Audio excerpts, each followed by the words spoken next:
আসসালামু আলাইকুম। আশা করি সবাই ভালো আছেন। আমি রাকিব হাসান আপনাদের জন্য সায়েন্টিফিক ক্যালকুলেটর কিছু টিপস নিয়ে আসছি। আমি এখন scientific calculator model fx-991 plus এই মডেল ক্যালকুলেটর কিছু বিশেষ টিপস শেখাবো। এখন আমাদের ক্যালকুলেটরে দেখা যায় অনেক সময় উল্টাপাল্টা ফাংশন উঠে থাকে, ক্যালকুলেটরের স্ক্রিনে উল্টাপাল্টা ফাংশন উঠে থাকে। তো এটা দূর করার জন্য আমাদের ক্যালকুলেটর রিসেট করতে হবে। এখন আমাদের এই ইএস প্লাস মডেলের ক্যালকুলেটর এই কালো বা সাদা একই কাজ। তাহলে আমাদের প্রথমে আমরা ইএস মডেলের যে ক্যালকুলেটর আমরা এটা রিসেট করব।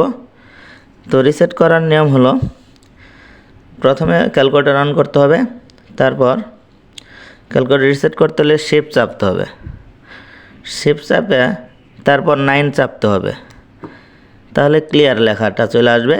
এখন আমরা অল ক্লিয়ার করতে চাচ্ছি, তাহলে 3 বোতামে চাপতে হবে, তারপর ইয়েস হ্যাঁ আমি রাজি আছি সমান চাপতে হবে, তারপর এসি কিতে চাপতে বলছে, এসি কিতে চাপতে বলছে, তাহলে আমাদের ক্যালকুলেটর রিসেট হয়ে গেল। এভাবে ইএস প্লাস ক্যালকুলেটর মডেলে রিসেট করতে হয়। এখন আমি ক্যালকুলেটরে নর্মাল কিভাবে করতে হয় সেটা শেখাবো। এখন নর্মালটা হলো এইভাবে যে আমাদের অনেক সময় হিসাব নিকাশে অতি ছোট সংখ্যাকে বড় সংখ্যা দিয়ে ভাগ করলে ক্যালকুলেটরে ইনভার্স আসে।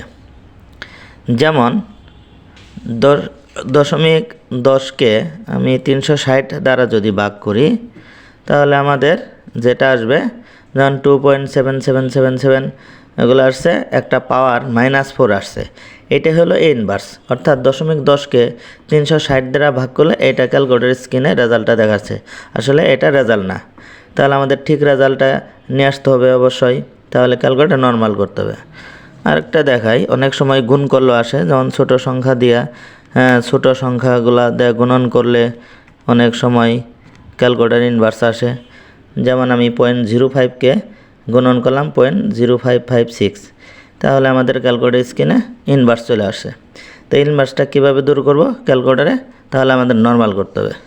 তাহলে আমাদের ক্যালকুলেটর নর্মাল করতে হলে শিফট চাপতে হবে, তারপর হলো মোড চাপতে হবে, তারপরে হলো নর্মাল আছে অর্থাৎ 8 নাম্বার সিরিয়ালে 8 চাপতে হবে, তারপর 2 চাপতে হবে, তাহলে এভাবে ক্যালকুলেটর নর্মাল হয়ে যায়।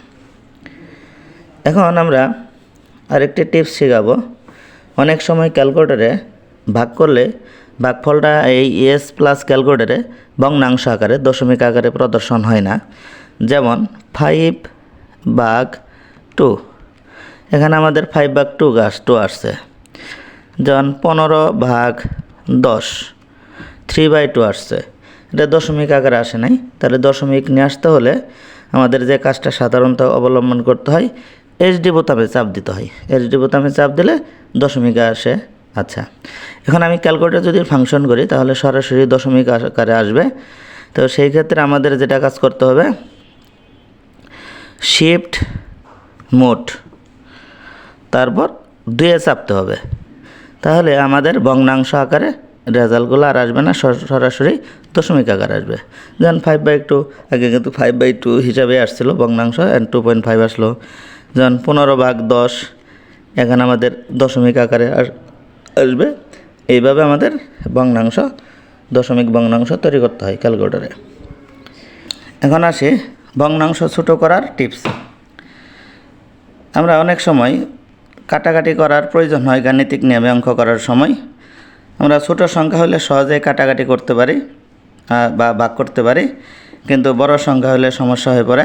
তাহলে সেই ক্ষেত্রে আমাদের 4/6কে যদি আমি কাটাকাটি করি, অবশ্যই 2 দ্বারা ভাগ যায়, 4কে 2 দ্বারা ভাগ যায়, অর্থাৎ 2 দুগুণে 4, 2 দিয়ে আবার 6-এর ভাগফল যা 3। এভাবে ছোটো সংখ্যা হলে কাটাকাটি করতে পারি।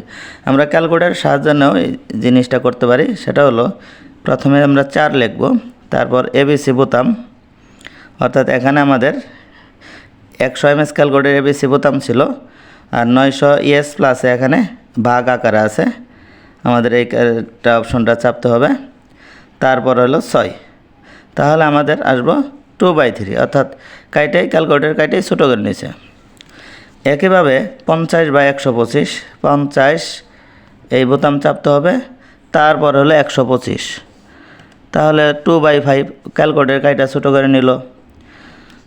অথবা আরেকটা আছে 125/50, এটা 5/2 আসলো। অথবা 442কে যদি আমরা 442কে ওইভাবে আমরা কাটাকাটি করতে চাই, তাহলে 442 ওই বোতাম 1156, তাহলে আসবো 13/34। তাহলে সহজে যত সংখ্যাই হোক না কেন আমাদের ভগ্নাংশ ছোটো করা যাবে এইভাবে। তো ভিডিওটি যদি ভালো লেগে থাকে অবশ্যই লাইক, কমেন্ট, শেয়ার করবেন এবং সাথে সাবস্ক্রাইব করে নেবেন, যাতে পরবর্তীতে ভিডিওগুলো আপনার কাছে আগে পৌঁছে।